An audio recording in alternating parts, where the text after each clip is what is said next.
हो मलकिन। अरे आवाज चला घुमा दे।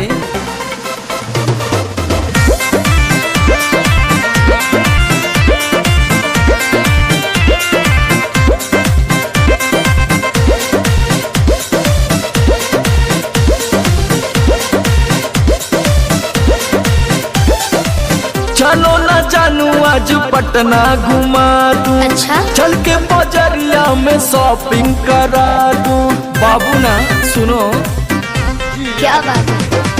चलो ना जानू आज पटना घुमा दूं। चल के बजरिया में शॉपिंग करा दूं। चढ़ब न फेरू सफरिया पिया, काले से उठे दरदिया पिया। अरे? कमरिया पिया, कमरिया पिया, भइल बालक के ककरिया पिया। कमरिया